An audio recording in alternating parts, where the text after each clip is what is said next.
ഈ വാർത്താ ദിനത്തിലെ പ്രധാന റിപ്പോർട്ടുകളുമായി വാർത്താമഴ ആരംഭിക്കുന്നു. ഞാൻ എസ് വിജയകുമാർ. തിരുവനന്തപുരം ബാലരാമപുരത്ത് 2.5 വയസ്സുകാരിയെ അമ്മാവൻ കിണറ്റിലെറിഞ്ഞു കൊന്നു. ഇന്ന് രാവിലെയാണ് ശ്രീതു ശ്രീജിത്ത് ദമ്പതികളുടെ മകൾ ദേവേന്ദുവിന്റെ മൃതദേഹം വീടിനോട് ചേർന്ന കിണറ്റിൽ നിന്ന് കണ്ടെടുത്തത്. കൊലപാതകത്തിൽ കുഞ്ഞിന്റെ അമ്മയുടെ പങ്ക് പോലീസ് അന്വേഷിക്കുകയാണ്. കുട്ടിയുടെ മൃതദേഹം സംസ്കരിച്ചു. അമ്മയെ മഹിളാ മന്ദിരത്തിലേക്ക് മാറ്റി. പ്രതി ഹരികുമാറിനെ നാളെ കോടതിയിൽ ഹാജരാക്കും. ഇന്നലെ രാത്രി മാതാപിതാക്കൾക്കൊപ്പം ഉറങ്ങാൻ കിടന്ന കുഞ്ഞിനെ കാണാനില്ലെന്ന് ഇന്ന് രാവിലെ കുടുംബം പോലീസിനെ അറിയിച്ചു. തുടർന്ന് നടത്തിയ തെരച്ചിലാണ് വീടിന് സമീപത്തെ കിണറ്റിൽ ദേവേന്ദുവിനെ മരിച്ച നിലയിൽ കണ്ടെത്തിയത്. മുങ്ങി മരണമെന്നാണ് പ്രാഥമിക പോസ്റ്റ്മോർട്ടം റിപ്പോർട്ട്. കുഞ്ഞിന്റെ കൈകളിലെ പാടുകൾ കിണറ്റിലെറിഞ്ഞപ്പോൾ ഉണ്ടായതെന്നാണ് നിഗമനം. വിശദമായ ചോദ്യം ചെയ്യലിൽ അമ്മാവൻ ഹരികുമാർ കുറ്റം സമ്മതിച്ചു. കുഞ്ഞിന്റെ മാതാവിന്റെ സഹായം ഹരികുമാറിന് ലഭിച്ചിരുന്നോ എന്ന് പോലീസ് പരിശോധിക്കുന്നുണ്ട്. ഇരുവരും തമ്മിലുള്ള വാട്സാപ്പ് ചാറ്റുകൾ കേന്ദ്രീകരിച്ചാണ് അന്വേഷണം. രാത്രി കുഞ്ഞ് ആർക്കൊപ്പം ഉറങ്ങിയെന്നതിൽ പരസ്പര വിരുദ്ധ മൊഴികളായിരുന്നു വീട്ടുകാർക്ക്. ദേവേന്ദു തനിക്കും മാതാപിതാക്കൾക്കുമൊപ്പം ഒരു മുറിയിലായിരുന്നുവെന്ന് സഹോദരി 24നോട്. അച്ഛൻ കട്ടിലിൽ കിടന്ന് ഞാനും അമ്മയും വാവയും കൂടെ തറയിൽ കിടന്ന് 2:30 ഉറങ്ങിയത്. അപ്പോഴും അവർ 5:05 ആയപ്പോൾ പറഞ്ഞ് എൻ്റെ വാവയെ കണ്ടില്ല എന്ന് പറഞ്ഞു. രാവിലെ 6 മണിയോടെയാണ് കുഞ്ഞിനെ അമ്മാവൻ ഹരികുമാർ കിണറ്റിലെറിഞ്ഞതെന്ന് പോലീസ് പറയുന്നു. അമ്മാവന്റെ അറസ്റ്റ് രേഖപ്പെടുത്തി. കൊലപാതകത്തിൽ പങ്കുണ്ടെന്ന് തെളിവ് ലഭിക്കാത്തതിനാൽ തൽക്കാലം അമ്മയെ ബന്ധുക്കൾ വന്നാൽ വിട്ടയക്കും. ചോദ്യം ചെയ്യലിന് ശേഷം ദേവേന്ദുവിന്റെ പിതാവിനെയും മുത്തശ്ശിയെയും പോലീസ് വിട്ടയച്ചു. സംഭവവുമായി ബന്ധപ്പെട്ട് ഒരാളെ നമ്മൾ അറസ്റ്റ് ചെയ്തിട്ടുണ്ട്. മറ്റ് അന്വേഷണങ്ങൾ തുടരുന്നു. ബാക്കി ആർക്കെങ്കിലും എന്തെങ്കിലും റോളുണ്ടെങ്കിൽ അത് അന്വേഷണത്തിൽ വെളിവാകുന്ന മുറയ്ക്ക് ബാക്കി നടപടികൾ സ്വീകരിക്കുന്നതാണ്. പോസ്റ്റ്മോർട്ടത്തിന് ശേഷം ദേവേന്ദുവിന്റെ മൃതദേഹം മാതാവ് ശ്രീതുവിന്റെ കുടുംബ വീട്ടിലെത്തിച്ച് സംസ്കരിച്ചു.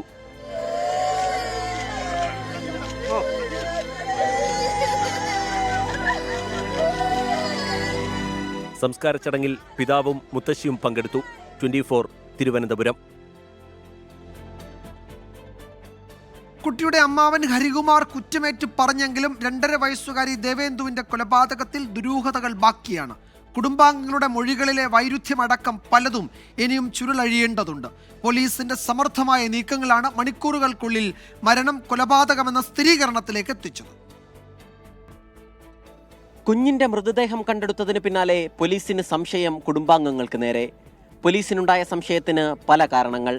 അമ്മാവൻ ഹരികുമാറിന്റെ മുറിയിൽ പുലർച്ചെയുണ്ടായ ചെറിയ തീപിടുത്തം, പരിസരത്ത് നിന്ന് കണ്ടെത്തിയ കുരുക്കിട്ട കയറുകളും കസേരകളും, 30 ലക്ഷം രൂപ കളവ് പോയെന്ന കഴിഞ്ഞ ദിവസം പോലീസിന് നൽകിയ പരാതി, കുഞ്ഞ് ആർക്കൊപ്പം കിടന്നെന്ന പരസ്പര വിരുദ്ധ മൊഴികൾ. ആദ്യഘട്ടത്തിൽ തന്നെ വീട്ടിലെ മുഴുവൻ പേരെയും കസ്റ്റഡിയിലെടുത്ത് പോലീസ് പഴുതുകളടച്ചു. ഒരു കൂസലുമില്ലാതെ അമ്മാവൻ ഹരികുമാറും ദേവേന്ദുവിന്റെ മാതാവ് ശ്രീതുവും അവസാന നിമിഷം വരെ പിടിച്ചുനിന്നു. ഇരുവരും തമ്മിലുള്ള വാട്സാപ്പ് ചാറ്റ് മുന്നിൽ നിരത്തിയപ്പോൾ കള്ളം പൊളിഞ്ഞു. കൊലപ്പെടുത്തിയ ശേഷം കിണറ്റിലിട്ടെന്നും കിണറ്റിലെറിഞ്ഞ് കൊലപ്പെടുത്തിയെന്നുമുള്ള ഹരികുമാറിന്റെ മൊഴികൾ വീണ്ടും പോലീസിനെ കുഴപ്പിച്ചു. മുങ്ങി മരണമെന്ന പോസ്റ്റ്മോർട്ടം റിപ്പോർട്ടിലെ കണ്ടെത്തലോടെ ജീവനോടെ കുഞ്ഞിനെ കിണറ്റിലെറിഞ്ഞെന്ന നിഗമനത്തിലേക്ക് പോലീസ് എത്തി. ഇനി അറിയേണ്ടത് കൊലയ്ക്കു പിന്നിലെ കാരണമാണ്. അതെന്തായാലും പോലീസ് വെളിപ്പെടുത്തും. പക്ഷേ 2.5 വയസ്സുകാരിയോടുള്ള ഈ ക്രൂരത നെഞ്ചുലയ്ക്കുന്നതാണ്. ക്യാമറാമാൻ അനന്തൂബി നായർക്കൊപ്പം സലിം മാലിക്, 24 തിരുവനന്തപുരം. മറ്റൊരു പ്രധാന റിപ്പോർട്ടിലേക്ക് വാർത്താമഴ കടക്കുകയാണ്. എറണാകുളം തൃപ്പൂണിത്തുറയിൽ 15-കാരൻ ഫ്ളാറ്റിൽ നിന്ന് ചാടി മരിച്ച സംഭവത്തിൽ മകൻ ക്രൂരമായ റാഗിങ്ങിന് ഇരയായെന്ന് അമ്മയുടെ പരാതി. മകൻ പഠിച്ചിരുന്ന ഗ്ലോബൽ പബ്ലിക് സ്കൂളിൽ സഹപാഠികൾ നിറത്തിന്റെ പേരിൽ പരിഹസിച്ചു. ക്ലോസറ്റിൽ മുഖം പൂഴ്ത്തി വെച്ച് ഫ്ലഷ് ചെയ്തുവെന്നും അമ്മയുടെ പരാതിയിൽ പരാമർശമുണ്ട്. ചോറ്റാനിക്കര ഗ്ലോബൽ പബ്ലിക് സ്കൂളിനെതിരെയാണ് കുടുംബം പരാതി നൽകിയത്. സ്കൂളിലെ വിദ്യാർത്ഥികൾ ക്രൂര പീഡനത്തിനിരയാക്കിയെന്ന പരാതിയിൽ പറയുന്നു. വാഷ്റൂമിലെത്തിച്ച ക്ലോസറ്റിൽ മുഖം പതിപ്പിച്ച് ഫ്ലഷ് ചെയ്തു. നിറത്തിന്റെ പേരിൽ പരിഹസിച്ചു. ജീവനൊടുക്കിയ ദിവസവും നേരിടേണ്ടി വന്നത് ക്രൂര പീഡനം. സ്കൂളിലെ ഒരു കൂട്ടം വിദ്യാർത്ഥികൾ നയിക്കുന്ന ഗ്യാങ് ആണ് എല്ലാത്തിനും പിന്നിൽ. ചെറിയ തെറ്റുകൾക്ക് പോലും സ്കൂൾ അധികൃതർ മനുഷ്യത്വവിരുദ്ധ ശിക്ഷ നൽകിയെന്നും മാതാവ് പരാതിയിൽ പറയുന്നു. മരണത്തിനു ശേഷം സഹപാഠികൾ കൈമാറിയ വാട്സപ്പ്, ഇൻസ്റ്റഗ്രാം ചാറ്റുകളിൽ നിന്നാണ് മകൻ നേരിട്ട ക്രൂരത കുടുംബം മനസ്സിലാക്കിയത്. മകന്റെ നീതിക്കായി ഏതറ്റം വരെയും പോകുമെന്നും കുറ്റക്കാർക്കെതിരെ കർശന നടപടിയെടുക്കണമെന്നും കുടുംബം ആവശ്യപ്പെടുന്നു. കഴിഞ്ഞ 15-നായിരുന്നു അപകടം. തൃപ്പൂണിത്തുറ ചോയ്സ് ടവറിൽ താമസിക്കുന്ന സരിൻ രചന ദമ്പതികളുടെ മകൻ മിഹിർ ഫ്ളാറ്റിലെ 26-ാം നിലയിൽ നിന്ന് താഴേക്ക് ചാടുകയായിരുന്നു. 24 കൊച്ചി. അമേരിക്കയിൽ യാത്രാ വിമാനവും സൈനിക ഹെലികോപ്റ്ററും കൂട്ടിയിടിച്ച് ദുരന്തത്തിൽ കൊല്ലപ്പെട്ടവരിൽ ഫിഗർ സ്കേറ്റിംഗ് ലോക ചാമ്പ്യന്മാർ അടക്കമുള്ള കായിക താരങ്ങളും 30 പേരുടെ മൃതദേഹം ഇതിനോടകം കണ്ടെത്തി. ആരും ജീവനോടെ ഉണ്ടാകാൻ സാധ്യതയില്ല എന്നാണ് അധികൃതർ അറിയിച്ചത്.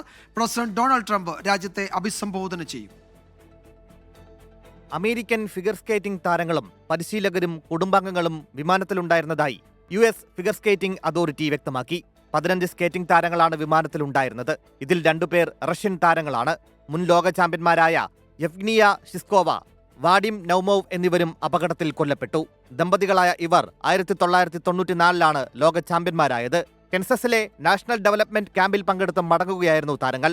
300 രക്ഷാപ്രവർത്തകരുടെ നേതൃത്വത്തിൽ രക്ഷാദൌത്യം പുരോഗമിക്കുകയാണ്. അപകടത്തിൽ അന്വേഷണം നടത്തുമെന്ന് പെന്റഗൺ വ്യക്തമാക്കി. വിമാനത്തിൽ 60 യാത്രക്കാരും 4 ജീവനക്കാരുമാണ് ഉണ്ടായിരുന്നത്.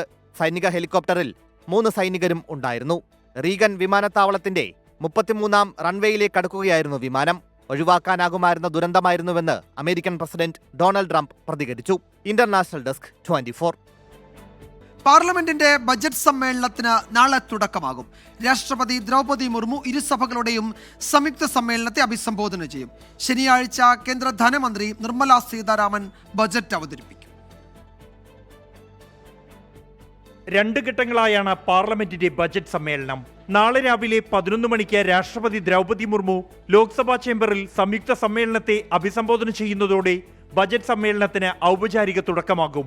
രാഷ്ട്രപതിയുടെ നയപ്രഖ്യാപനത്തിന് പിന്നാലെ ധനമന്ത്രി നിർമ്മല സീതാരാമൻ സാമ്പത്തിക സർവേ റിപ്പോർട്ട് ഇരുസഭകളുടെയും മേശപ്പുറത്തു വയ്ക്കും. ശനിയാഴ്ച രാവിലെ 11 മണിക്ക് 2025-26 സാമ്പത്തിക വർഷത്തേക്കുള്ള കേന്ദ്ര ബജറ്റ് നിർമ്മല സീതാരാമൻ അവതരിപ്പിക്കും. രാഷ്ട്രപതിയുടെ പ്രസംഗത്തിനുള്ള നന്ദിപ്രമേയ ചർച്ച ലോക്സഭയിൽ ഫെബ്രുവരി 3-4 തീയതികളിൽ നടക്കും. രാജ്യസഭയിൽ 3 ദിവസമാണ് ചർച്ച. രാജ്യസഭയിൽ ഫെബ്രുവരി 6-ന് പ്രധാനമന്ത്രി നരേന്ദ്രമോദിയുടെ മറുപടി പ്രസംഗം ഉണ്ടായേക്കും. സമ്മേളനത്തിന് മുന്നോടിയായി ഇരുസഭകളിലെയും കക്ഷി നേതാക്കളുടെ സംയുക്ത യോഗം പാർലമെന്ററി കാര്യമന്ത്രി കിരൺ റിജിജുവിന്റെ അധ്യക്ഷതയിൽ ഇന്ന് ചേർന്നു. സമ്മേളനത്തിന്റെ സുഗമമായ നടത്തിപ്പിന് സർക്കാർ പ്രതിപക്ഷത്തിന്റെ സഹകരണം തേടി. നാളെ മുതൽ ഫെബ്രുവരി 13 വരെയാണ് ബജറ്റ് സമ്മേളനത്തിന്റെ ആദ്യഘട്ടം. ബജറ്റിലെ ധനാഭ്യർത്ഥനകളുടെ സൂക്ഷ്മ പരിശോധന പൂർത്തിയാക്കിയ ശേഷം മാർച്ച് 10-ന് സമ്മേളനം പുനരാരംഭിച്ച് ഏപ്രിൽ 4-ന് പിരിയും. 27 ദിവസത്തെ സിറ്റിംഗാണ് ബജറ്റ് സമ്മേളനത്തിൽ ക്രമീകരിച്ചിരിക്കുന്നത്. 24 ഡൽഹി. വഖഫ് നിയമ ഭേദഗതി ബിൽ പാർലമെന്റിന്റെ ബജറ്റ് സമ്മേളനത്തിൽ അവതരിപ്പിക്കും. സംയുക്ത പാർലമെന്ററി സമിതി അംഗീകരിച്ച റിപ്പോർട്ട് ലോക്സഭാ സ്പീക്കർക്ക് കൈമാറി. റിപ്പോർട്ടുമായി ബന്ധപ്പെട്ട് പ്രതിപക്ഷത്തിന്റെ ആരോപണങ്ങൾ JPC അധ്യക്ഷൻ ജഗദംബിക പാൽ തള്ളി. വഖഫ് സംയുക്ത പാർലമെന്ററി സമിതി അധ്യക്ഷൻ ജഗദാംബിക പാൽ പാർലമെന്റിലെത്തിയാണ് ലോക്സഭാ സ്പീക്കർ ഓം ബിർളയ്ക്ക് റിപ്പോർട്ട് സമർപ്പിച്ചത്. സ്പീക്കറുടെ അനുമതിയോടെ JPC അധ്യക്ഷൻ ബജറ്റ് സമ്മേളനത്തിൽ തന്നെ റിപ്പോർട്ട് അവതരിപ്പിക്കും. സമ്മേളനത്തിൽ അവതരിപ്പിക്കാൻ ലിസ്റ്റ് ചെയ്ത ബില്ലുകളിൽ 7-ാമത്തെ ഐറ്റമായാണ് വഖഫ് നിയമ ഭേദഗതി ബിൽ ഉൾപ്പെടുത്തിയിരിക്കുന്നത്. തങ്ങളുടെ നിർദ്ദേശങ്ങൾ തഴഞ്ഞെന്ന പ്രതിപക്ഷാരോപണം ജഗദാംബിക പാൽ തള്ളി.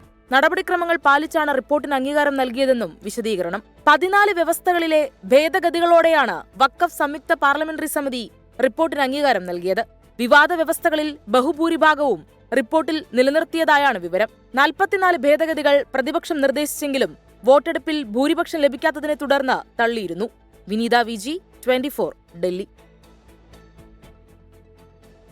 മദ്യനിർമ്മാണശാല വിവാദത്തിലെ ആരോപണം മുഖ്യമന്ത്രിയിലേക്ക് തിരിച്ചുവിട്ടു പ്രതിപക്ഷം. ഇടപാട് ഉറപ്പിക്കാൻ BRS നേതാവ് K കവിത കേരളത്തിലെത്തിയെന്നും അവർ എവിടെ താമസിച്ചു എന്നത് അന്വേഷിക്കണമെന്നും ആരോപിച്ചാണ് പ്രതിപക്ഷ നേതാവ് VD സതീശൻ മുഖ്യമന്ത്രിയെ ലക്ഷ്യമിട്ടത്. LDF-നുള്ളിലെ ഭിന്നത പരിഹരിക്കാൻ അനുനയ നീക്കങ്ങൾ നടക്കുന്നതിനിടയിൽ RJDയും എതിർപ്പുമായി രംഗത്തെത്തി. എലപ്പുള്ളിയിലെ മദ്യനിർമ്മാണ പ്ലാന്റിന് അനുമതി നൽകിയതുമായി ബന്ധപ്പെട്ട പ്രതിപക്ഷ ആരോപണങ്ങൾക്ക് എക്സൈസ് മന്ത്രി ഇന്നലെ വിശദമായ മറുപടി നൽകിയിരുന്നു. മറുപടിക്ക് ശേഷവും ആരോപണത്തിൽ ഉറച്ചു നിൽക്കുന്ന പ്രതിപക്ഷം പക്ഷേ ആക്രമണം മുഖ്യമന്ത്രിക്ക് നേരെ തിരിച്ചുവിടുകയാണ്. ഡൽഹി മദ്യനയ കേസിലെ പ്രതിയും BRS നേതാവുമായ K കവിതയുടെ ഇടപെടലുണ്ടെന്ന് ആരോപിച്ചുകൊണ്ടാണ് പ്രതിപക്ഷം മുഖ്യമന്ത്രിയെ ലക്ഷ്യം വെക്കുന്നത്. തെലങ്കാനയുടെ മുൻ മുഖ്യമന്ത്രി ചന്ദ്രശേഖർ റാവുവിന്റെ മകൾ കവിത MP അവരും പ്രതിയാണ്. അവർ കേരളത്തിൽ വന്നിട്ടുണ്ടല്ലോ.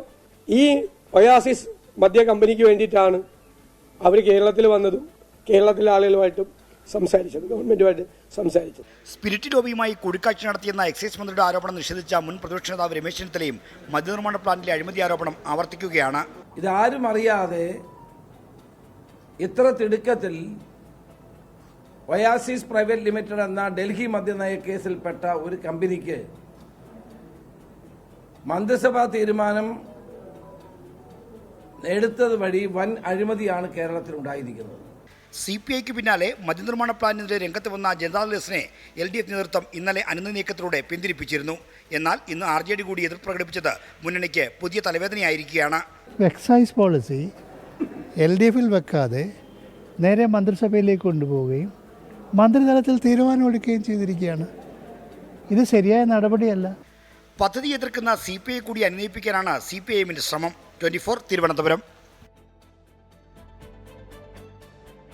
മുന്നണി പ്രവേശനത്തിൽ അനിശ്ചിതത്വം തുടരുമ്പോഴും UDF വേദിയിലെത്തി PV അൻവർ. പ്രതിപക്ഷ നേതാവ് VD സതീശൻ നയിക്കുന്ന മലയോര സമരജാഥയുടെ മലപ്പുറം ഇടക്കരയിലെ യോഗത്തിലാണ് PV അൻവർ പങ്കെടുത്തത്. PV അൻവറിന്റെ മുന്നണി പ്രവേശനത്തിൽ ഉചിതമായ സമയത്ത് ഉചിതമായ തീരുമാനമെടുക്കുമെന്ന് പ്രതിപക്ഷ നേതാവ് VD സതീശൻ പറഞ്ഞു. PV അൻവറിന്റെ UDF പ്രവേശനം സജീവ ചർച്ചയാണ്. ഇതിന് ബലം നൽകിയാണ് PV അൻവർ UDF വേദിയിലെത്തിയത്. വന്യമൃഗ ആക്രമണങ്ങളുടെ ഗൗരവമറിയാത്തവർ മുഖ്യമന്ത്രിയും വനമന്ത്രിയും മാത്രമാണെന്ന് PV അൻവർ. വിഷയം എത്രമാത്രം ഗൗരവമാണ് എന്ന് അറിയാത്ത ഒരൊറ്റയാളേ ഉള്ളൂ, അത് കേരളത്തിന്റെ മുഖ്യമന്ത്രിയാണ്. രണ്ടാമത്തെ ഒരാള് ഞാൻ പറയാതെ നിങ്ങൾക്കറിയാം, കേരളത്തിന്റെ വനമന്ത്രിയാണ്. ഈ നാട്ടിലെ മനുഷ്യന്മാരെ കരടിയും പൂച്ചയും ഈ പറയുന്ന ആനയും ചവിട്ടി ഞെരിച്ചു കൊല്ലുമ്പോ ഈ വിഷയത്തോടുള്ള ഈ സർക്കാരിന്റെ നിലപാട് ഒന്നും നമുക്ക് പ്രതീക്ഷിക്കാൻ കഴിയില്ല. മലയോര ജാഥയിൽ പങ്കെടുക്കാൻ താൽപ്പര്യമുണ്ടെന്ന PV അൻവർ പ്രതിപക്ഷ നേതാവിനെ അറിയിച്ചിരുന്നു. ഇതോടെയാണ് VD സതീശൻ നേരിട്ട് അൻവറിനെ ക്ഷണിച്ചത്. PV അൻവറിന്റെ മുന്നണി പ്രവേശനത്തിൽ ഉചിത സമയത്ത് തീരുമാനമെടുക്കുമെന്ന് VD സതീശൻ. വേറെ മറ്റു കാര്യങ്ങളൊന്നും സംസാരിച്ചിട്ടില്ല. ഞങ്ങൾ പറഞ്ഞെന്താ, അടച്ചിട്ടില്ല തുറന്നിട്ടില്ല എന്നല്ലേ പറഞ്ഞു, മനസ്സിലായില്ലേ? അല്ല, ചർച്ച അത് ഞാൻ പറഞ്ഞു, ഉചിതമായ സമയത്ത് അതിന്റെ തീരുമാനം വരും, ഉചിതമായ സമയത്ത്. ഇന്നലെ മുസ്ലിം ലീഗ് സംസ്ഥാന കമ്മിറ്റി സംഘടിപ്പിച്ച പരിപാടിയിലും PV അൻവർ പങ്കെടുത്തിരുന്നു. നിലമ്പൂരിൽ ഉപതെരഞ്ഞെടുപ്പ് ഒഴിവാക്കാൻ സംസ്ഥാന സർക്കാർ RSS ധാരണയുണ്ടെന്നും PV അൻവർ ആരോപിച്ചു. തെരഞ്ഞെടുപ്പ് വൈകിപ്പിച്ച നിലമ്പൂരിലെ ജനങ്ങൾ ഹൈക്കോടതിയെ സമീപിക്കുമെന്നും വ്യക്തമാക്കി. 24 മലപ്പുറം. ഇപ്പോൾ വരുന്ന ഒരു റിപ്പോർട്ടിലേക്ക്. പൊതുവിപണിയിൽ നിന്ന് 3000 കോടി വായ്പ എടുക്കാൻ സംസ്ഥാന സർക്കാർ കടപ്പത്രം വഴിയാണ് 3000 കോടി സമാഹരിക്കാൻ ഇപ്പോൾ തീരുമാനിച്ചിരിക്കുന്നത്. ശ്രീജിത്ത് വിവരങ്ങൾ നൽകും തിരുവനന്തപുരത്ത് നിന്ന്. ശ്രീജിത്ത്, ഈ ദൈനംദിന ചെലവുകൾക്ക് പണം തികയാത്ത സാഹചര്യമാണോ ഇപ്പോഴുമുള്ളത്? അത് പരിഹരിക്കുന്നതിനാണോ ഇപ്പോൾ 3000 കോടി വിപണിയിൽ നിന്ന് കടമെടുക്കാൻ വായ്പ എടുക്കാൻ സർക്കാർ തീരുമാനിച്ചത്? വിജയകുമാർ, സാമ്പത്തിക വർഷം അതിന്റെ അവസാന പാദത്തിലേക്ക്, അതിന്റെ അവസാന മാസങ്ങളിലേക്ക് കടക്കുകയാണ്. സർക്കാരിന്റെ ചെലവുകൾ വർദ്ധിക്കുന്ന മാസമാണ് ഈ ഫെബ്രുവരി മാർച്ച് മാസങ്ങൾ. ഈ മാസത്തിലെ ചെലവുകൾക്കുള്ള പണം കൂടി കണ്ടെത്തുന്നതിന് വേണ്ടിയാണ് പൊതുവിപണിയിൽ നിന്ന് ഇപ്പോൾ 3000 കോടി രൂപ കടമെടുക്കുന്നത്. എന്നാൽ കേരളത്തിന്റെ വായ്പാ പരിധി വെട്ടിക്കുറച്ചത് മൂലം മറ്റും വലിയ തോതിൽ വരുമാന വിടവുണ്ട്. ഈ സാഹചര്യത്തിലാണ് പൊതുവിപണിയിലുള്ള കടമെടുപ്പ്. ഇപ്പോൾ മാസാന്ത്യത്തിലെ ശമ്പളം, പെൻഷൻ അടക്കമുള്ള, അത് ക്ഷേമ പെൻഷൻ അടക്കമുള്ള ചെലവുകൾക്ക് വേണ്ടിയാണ് 3000 കോടി കടമെടുക്കുന്നത്. മറ്റ് സർക്കാർ തനത് വരുമാനത്തിൽ നിന്നാണ് മറ്റ് ആവശ്യങ്ങൾ കൂടി നിറവേറ്റുന്നത്. എന്തായാലും സാമ്പത്തിക വർഷ അവസാനത്തിലേക്ക് എത്തുമ്പോൾ കൂടുതൽ പണം സർക്കാരിന് ആവശ്യമായി വരും. കാരണം പദ്ധതികൾ പൂർത്തീകരിക്കുന്ന ഘട്ടമാണിത്. അതുകൊണ്ടാണ് പൊതുവിപണിയിൽ നിന്ന് വായ്പ എടുക്കുന്നത്. കഴിഞ്ഞ ഈ ജനുവരി മാസവും സർക്കാർ 2500 കോടിയോളം രൂപ പൊതുവിപണിയിൽ നിന്ന് കടമെടുത്തിരുന്നു. അതിന് പിന്നാലെയാണ് ഇപ്പോൾ 3000 കോടി രൂപ ഒറ്റയ്ക്ക് കടമെടുക്കുന്നത്. സാമ്പത്തിക വർഷത്തിന്റെ അവസാന വാദം കടമെടുക്കാൻ നേരത്തെ കേന്ദ്രത്തിന് കത്തയച്ചിരുന്നു. ഇതിൽ നിന്ന് അനുകൂല മറുപടി ഉണ്ടായത് കടമെടുക്കുന്നത് എന്നാണ്. ശരി, ശ്രീജിത്താണ് വിവരങ്ങൾ നൽകിയത് തിരുവനന്തപുരത്ത് നിന്ന്. സാമ്പത്തിക വർഷം അവസാനിക്കുന്ന മാസങ്ങൾ വലിയ ചെലവ് സർക്കാരിനുണ്ട്. അത് മറികടക്കുന്നതിന് വേണ്ടി കൂടിയാണ് ഇപ്പോൾ വിപണിയിൽ നിന്ന് കടപ്പത്രം വഴി 3000 കോടി സമാഹരിക്കുന്നത്. പാലക്കാട് നെന്മാറ ഇരട്ടക്കൊലപാതക കേസിലെ പ്രതി ചെന്താമര കടുത്ത സംശയരോഗത്തിനടിമ. അയൽക്കാർ തനിക്കെതിരെ കൂടോത്രം നടത്തിയെന്ന സംശയമാണ് 3 കൊലപാതകങ്ങൾക്ക് കാരണമായത് എന്ന് പ്രതിയുടെ കുറ്റസമ്മത മൊഴി വ്യക്തമാക്കുന്നു. കേസിൽ സ്പെഷ്യൽ പ്രോസിക്യൂട്ടർ വേണമെന്നും കേസ് നീട്ടിക്കൊണ്ടു പോകരുത് എന്നും കൊല്ലപ്പെട്ട സുധാകരന്റെ മക്കൾ 24-നോട് പറഞ്ഞു. ചെന്താമരയെ വിയൂർ ജയിലിലേക്ക് മാറ്റി. പ്രത്യേക മനോനിലയുള്ള ചെന്താമര സംശയരോഗത്തിനടിമയായിരുന്നുവെന്നാണ് കുറ്റസമ്മത മൊഴിയിൽ നിന്ന് തന്നെ വ്യക്തമാകുന്നത്. ഭാര്യയും മകളും സുന്ദരി എന്നത് സംശയരോഗത്തിലെത്തിച്ചു. അവർ താനുമായി അകലാൻ കാരണം സജിതയുടെ കുടുംബം തനിക്കെതിരെ കൂടോത്രം ചെയ്തുകൊണ്ടാണെന്ന് സംശയിച്ചു. പിന്നീട് സജിത കളിയാക്കിയതിന്റെ പ്രതികാരമായി കൊലപ്പെടുത്തുകയായിരുന്നു. താൻ ആക്രമിക്കപ്പെടുമോ എന്നൊരു പേടി ചെന്താമരയ്ക്കുണ്ടായിരുന്നു. അങ്ങനെ ആക്രമിക്കാൻ സാധ്യതയുള്ള ആളുകളെ മനസ്സിൽ നിശ്ചയിച്ചു. അവരെ കൊല്ലുക എന്ന ചിന്തയിലേക്കെത്തി. അതിന് തക്കം പാർത്തിരുന്നു. സുധാകരനെ ആക്രമിക്കുമ്പോൾ അമ്മ ലക്ഷ്മി ചീത്ത വിളിച്ചതുകൊണ്ടാണ് അവരെയും കൊലപ്പെടുത്തിയതെന്നും മൊഴിയിലുണ്ട്. ഇയാൾ കാട്ടിൽ നിന്നിറങ്ങിയത് വിശപ്പ് സഹിക്കാതെയാണെങ്കിലും പിടിയിലാകുമെന്ന് ബോധ്യമുണ്ടായിരുന്നു. ചെന്താമര എന്ന കൊടും കുറ്റവാളിയോടുള്ള പേടി സുധാകരന്റെ മക്കളായ അഖിലയ്ക്കും അതുല്യയ്ക്കും വിട്ടുമാറുന്നില്ല. അമ്മ സജിത കൊല്ലപ്പെട്ടിട്ട് 5 വർഷമായി. ഇപ്പോഴും വിചാരണ പോലും ആരംഭിച്ചിട്ടില്ല. ഈ കേസും അങ്ങനെ നീട്ടിക്കൊണ്ടുപോകാതെ സ്പെഷ്യൽ പ്രോസിക്യൂട്ടറെ വെച്ച് വിചാരണയ്ക്ക് പ്രത്യേക കോടതി തന്നെ വേണമെന്ന് കുട്ടികൾ ആവശ്യപ്പെടുന്നു. എത്രയും പെട്ടെന്ന് തന്നെ ഞങ്ങൾക്കൊരു സമാധാനത്തോടെ ഇരിക്കാനുള്ള ഒരു സംവിധാനം ഒരുക്കി തരിക. കോടതിയിൽ നിന്ന് അതാണ് ഞങ്ങൾ പ്രതീക്ഷിക്കുന്നത്. ഞങ്ങൾക്കിപ്പോൾ ഏറ്റവും വിശ്വാസമുള്ളത് കോടതി മാത്രമേ ഉള്ളൂ. സ്പെഷ്യൽ കോടതി തന്നെ ഇതിന് വേണം. അമ്മൻ്റെ വിധി 5 കൊല്ലം കഴിഞ്ഞു, എന്നിട്ട് വന്നിട്ടില്ല. എന്നിട്ട് അപ്പോഴേക്കും അച്ഛൻ തന്നെ പോയില്ല. ഇനി ഇതിൻ്റെ കാര്യം വേണമെങ്കിൽ വേറെ ആയിരുന്നെങ്കിലും അയാൾ കൊല്ലും. പെട്ടെന്നൊന്ന് ഇതാക്കി കഴിഞ്ഞാൽ അത്രയോ. ചെന്താമരയ്ക്കായി പോലീസ് തിങ്കളാഴ്ച കസ്റ്റഡി അപേക്ഷ സമർപ്പിക്കും. വിശദമായ തെളിവെടുപ്പായിരിക്കും നടക്കുക. അതിനു മുൻപ് പ്രതിയുടെ രഹസ്യമൊഴി രേഖപ്പെടുത്താനാണ് പോലീസ് നീക്കം. പോലീസും പ്രോസിക്യൂട്ടറും ചർച്ച ചെയ്ത് ഇതിൽ അന്തിമ തീരുമാനമെടുക്കും. അതേസമയം കഴിഞ്ഞ ദിവസം നെന്മാറ പോലീസ് സ്റ്റേഷന് മുന്നിൽ നടന്ന പ്രതിഷേധത്തിൽ പോലീസ് കേസെടുത്തു. പൊതുമുതൽ നശിപ്പിച്ചതിനാണ് കണ്ടാൽ അറിയാവുന്നവർക്കെതിരെ കേസെടുത്തിരിക്കുന്നത്. 24 പാലക്കാട്. റിപ്പോർട്ടോടെ വാർത്താമഴ അവസാനിക്കുന്നു.